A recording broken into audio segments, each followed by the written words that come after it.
पाल अभी बता रहे थे कि एक देश के स्तर पर एक चेतावनी देकर के 26 नवंबर के बाद में दिल्ली की तरफ कूच करने की जरूरत है। ये उनकी अपनी राय है। हम लोग ये है जो कार्यक्रम है ये बहुजन संवाद का कार्यक्रम है। ये ऑर्गेनाइजेशनल प्रोग्राम हम लोगों का नहीं है।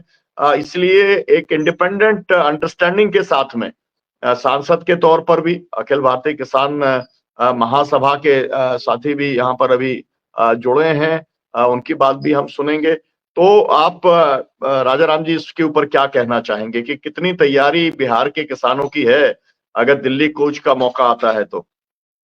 थोड़ा राजा राम जी चाय पीने के मूड में हैं और अनम्यूट अभी हुआ नहीं है, तो मैं चाहूंगी जहां पर मिल रही थी वहां पर भी नहीं मिल रही है, जहां पर सरकार ने घोषणा की है वहां पर भी नहीं मिल रही है। तो एक जो चेतावनी देने का जो सवाल पैदा हो गया है अब, मतलब लड़ाई नजदीक आती हुई दिखलाई पड़ रही है। जी पुरुषोत्तम जी।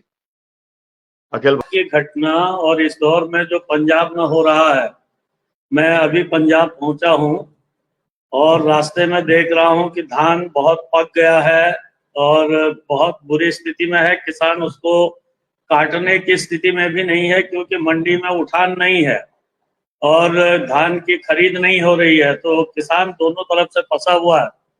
और पंजाब जैसा राज्य, हरियाणा जैसा राज्य जहां एमएसपी पर उनका उत्पादन खास करके धान और गेहूं खरीद लिया जाता था, आज हरियाणा और पंजाब में भी सरकार ने ऐसी स्थितियां बना दी है, राज्य सरकारों ने, केंद्र सरकार ने मिल करके, कि किसान जो है बिल्कुल तबाह होने की तरफ जा रहा है। और यही किए हैं, लेकिन जो कुछ किसानों को पहले से मिल रहा था उसको भी लगातार छीना जा रहा है और किसानों को मजबूर किया जा रहा है कि वो जो है वो है बड़े कॉर्पोरेट जमाखोर हैं उनके दरवाजे पर अपनी फसल को ले जाने के लिए मजबूर हो जाए। ये कोशिश जो है पूरे देश भर में हो रही है। ये हम आज हरियाणा पंजाब में जो है धान किसानों का हाल देख रहे हैं। ऐसा ही हम जो है मध्य प्रदेश से लेकर के महाराष्ट्र तक जो है जो सोयाबीन का फसल अभी बाजार में आई है उनके किसानों का भी हाल देख रहे हैं। तो सरकार के साथ जो एमएसपी की हमारी लड़ाई है, और जिस बात को हमारे हरियाणा पंजाब के किसान साथी बोलते थे कि भाई हमको तो एमएसपी मिल रही है, बाकी देश के लोगों के लिए एमएसपी के लिए लड़ाई लड़नी है और हम उस लड़ाई को लड़ने के लिए आपके पूरे देश के किसानों के साथ है। अभी हालत ये हो रही है कि हरियाणा और पंजाब का किसान भी एमएसपी के लिए फिर से उसको सड़क पर उतरना पड़ रहा है और फसल की खरीद के लिए सड़क पर उतरना पड़ रहा है। पूर्ण इस समय डेवलपमेंट चल रहा है पंजाब के अंदर, क्योंकि मैं अभी चंडीगढ़ पहुंचा और ये देखा कि एक बड़ी टकराव की स्थिति बन रही है। क्योंकि अगर किसानों को एमएसपी अगर नहीं मिलेगी पंजाब के अंदर भी, तो देश के किसान तो फिर एक तरीके से नाउम्मीदी की बात वहां पर पैदा हो जाएगी। और फिर ये पूरे के पूरे किसान आंदोलन के लिए भी एक बहुत बड़ा चुनौती खड़ी हो जाएगी कि भाई ये आंदोलन करने निकले पूरे देश में अंदर एमएसपी लागू कराने, और जहां मिल रही थी वहां पर भी सरकार ने बंद कर दिया। मुझको लगता है कि ये जो आम आदमी पार्टी की सरकार है इसके लिए भी बहुत भारी जाएगा ये करना, अगर ऐसा होता है तो। और केंद्र सरकार के लिए भी बहुत ज्यादा भारी जाएगा। तो हम लोग जब चाहूंगा तिवारी जी आप इसके ऊपर टिप्पणी करें, और अगर हमारे लिए संभव होगा, अगर राजा राम जी जुड़ जाएंगे तो आप उनकी भी टिप्पणी आप ले लीजिएगा। नहीं तो हम लोग 2-2 मिनट की टिप्पणी आप केवल संयोजन करके, मैं चाहूंगा कि अगर दर्शनपाल जी आ गए हैं तो दर्शनपाल जी भी एक अपना 2 मिनट का एक कमेंट आप जरूर कर दें इसको आगे बढ़ाते हुए कि ये टकराव कहां तक जा सकता है। एक किस्म का अगर आम आदमी पार्टी अगर तैयार नहीं होती है खरीद के लिए, अगर आम आदमी पार्टी तैयार नहीं होती है, जैसे हरियाणा के अंदर उन्होंने कहा था, लेकिन वो भी खरीद के लिए तैयार नहीं है। भाषण तो दे दिया अभी मुख्यमंत्री ने कि हम खरीदेंगे, लेकिन खरीद होती हुई दिखलाई पड़ नहीं रही है। और जहां जहां भाजपा ने वायदा किया था 3100 रुपए क्विंटल के धान का, डबल इंजन की सरकार है, लेकिन वहां पर भी नहीं हो रही खरीद।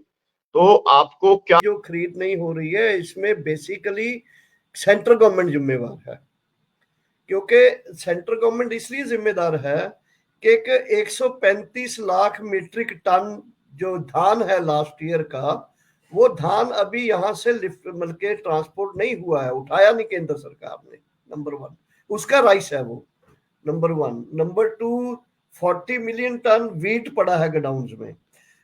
तो शेलर माल कहते हैं कि हमारा धान उठेगा, हमारा चावल उठेगा तब हम धान लेंगे। धान वो नहीं उठेगा, धान खरीद करेगा कमीशन एजेंट के जरिए, गवर्नमेंट खरीद करती है। कमीशन एजेंट बीच में बिचौलिया है एक तरह का। वो बोलता है कि अगर मैं खरीद लिया, मेरा धान उठेगा नहीं तो मैं कैसे इसको आगे भेजूंगा। तो किसान है जो वो खेत से मंडी में लाता है, मंडी वाला खरीद नहीं रहा है, तो वो लिफ्ट क्यों नहीं हो रहा है। तो ये पूरा सर्कल जो है, इसमें पंजाब सरकार को चाहिए था कि प्रोटेस्ट करके या परस्यू करके करवाती। लेकिन हमारा ये मानना है कि केंद्र सरकार जानबूझ के पंजाब के साथ एक डिस्क्रिमिनेशन कर रहा है, जो पहली बार ऐसा हो रहा है। दूसरी बात यह है कि ये हमने तो दोनों के तरफ खिलाफ ये लड़ाई लड़ रहे हैं। अभी अभी मीटिंग होके हटी है, अभी हमने तय किया है कि अपने अपने एरिया में सबको कहो कि कल को अपने भेष बदल के या कोई बिना किसान का चिन्ह लेते हुए वो धरने में पहुंचे वहां, ताकि बड़ी गैदरिंग वहां हो सके। और वहां ये भी फीलिंग है कि सीएम ने कल जो बैठक बुलाई है उसका बायकॉट करेंगे हम, क्योंकि वो सीएम ने जिस तरह से पंजाब गवर्नमेंट ने एक तरह से बेइज्जत किया है किसान संगठनों को, खास करके मोर्चे को। 9 तारीख को ये मिलने गए थे सीएम को, बोले कि पंजाब भवन आ रहे हैं हम 9 या 13 को शायद। तो पंजाब भवन में किसान वेट करते रहे, फाइनली खेती मंत्री आ गए, कुछ अफसर आ गए। तो वो भी गुस्सा है किसानों को, पूरा संगठनों को। तो अभी जिस तरह से किसानों ने सीएम को मिलने का ऑलरेडी अनाउंस था, तो सीएम रहते वहां चंडीगढ़ में, रहने ना रह के बल्कि चंडीगढ़ से या तो जानबूझकर नहीं गए, तो बल्कि उनको एक तरह से बंदी बना लिया किसान भवन में। तो ये अगर आंदोलन चल जाता है तो हमारा तो संगठन की राय है, अभी मैं वही बात कर रहा था आपसे छुट्टी लेके, कि हमें साथ में ये डिमांड भी रखना चाहिए कि जो अधिकारी हैं एग्रीकल्चर, जो मंडी बोर्ड के चेयरमैन है, या जो अधिकारी सॉरी मिनिस्टर या वो हैं जो मंडी करने के लिए रिस्पॉन्सिबल हैं, जो ये पूरे काम को करना था, उनको भी भगाने का हमें डिमांड करना चाहिए कि they should leave the government. और गवर्नमेंट के ऊपर भी अल्टीमेटली भगवंत मान की सरकार को भी एक झटका देना चाहिए कि तुम अगर किसानों का, लोगों के मुद्दों को रिजॉल्व नहीं कर सकते हो तो तुम्हें यहाँ सरकार बना के रहने का अधिकार नहीं है। ये पूरी चीज उठाना चाहिए, ऐसा हमारा एक सोच है हमारे संगठन का। हमारे साथियों ने आज भी बैठक में रखा है, कल भी रखेंगे, और ऐसा माहौल भी है, गुस्सा भी है किसानों में। अगर ये रहेगा तो ये आंदोलन जो है किसान आंदोलन से जन आंदोलन, जन आंदोलन से एक पॉलिटिकल आंदोलन में बदल सकता है, और आम आदमी पार्टी की सरकार को इसका सेक लग सकता है। धन्यवाद जी, बहुत बहुत शुक्रिया।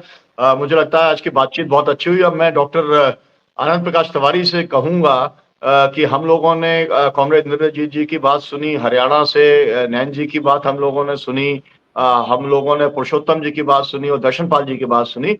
मैं चाहूंगा कि आप इसको आप सम अप करें। 26 नवंबर का कार्यक्रम पूरे देश के अंदर ऐतिहासिक तौर पर होना चाहिए। जितनी भी ताकत है किसानों की, उन्हें लगा करके सड़क पर उतरना चाहिए, ताकि जो सवाल एमएसपी का अटका हुआ है, कर्जा मुक्ति का अटका हुआ है, उन सवालों को हल करने के लिए सरकारों को मजबूर किया जा सके।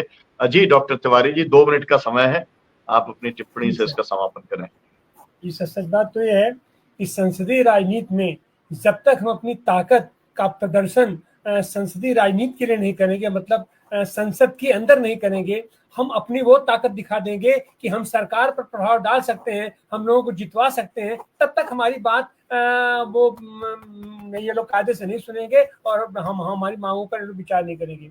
अभी जैसे कहा गया, हमारे सारे किसान साथी आंदोलन करते रहे, सब हुआ, लेकिन अभी जो चुनाव हुआ है, हमारे बहुत बड़े नेता हुआ करते हैं, अपना चंदुनी जी अपना लड़ गए चुनाव, 1100 वोट पाए, तो इस तरीके से ये सब कहीं ना कहीं डिस्क्रेडिट करता है हमारे किसान नेताओं को और हमारे किसान साथियों को। इस सब से हमें बचना चाहिए और कोशिश करनी चाहिए हमको कि हम सक्रिय रूप से संसदीय राजनीति में हम किस तरीके से दखल करके अपने सत्य का प्रदर्शन करें। अभी तो अपने ये हमारे संसद में 4 साथी पहुंचे हैं, संसद में भी दबाव डालना होगा, विधानसभाओं में भी दबाव डालना होगा। और किसान तो बिखरा हुआ समुदाय है, ये पूरे देश के पैमाने पर एक साथ इकट्ठा अगर हो भी जाता है तो उसको बहुत नुकसान होता है। अपने घर खेती कैसे करेगा, बैल चारा कैसे करेगा। लेकिन उसके बावजूद हमें अपनी ताकत वहां दिखानी पड़ेगी, तब क्या करके सरकार हमारी बात मानेगी। और नहीं सरकार हमारी बात, सरकार तो आमादा है हमारी खेती को नष्ट करने के लिए, हमारे किसानों का शोषण करने के लिए, हमारे किसानों को हतोत्साहित करने पर वो तो आमादा है। तो इसलिए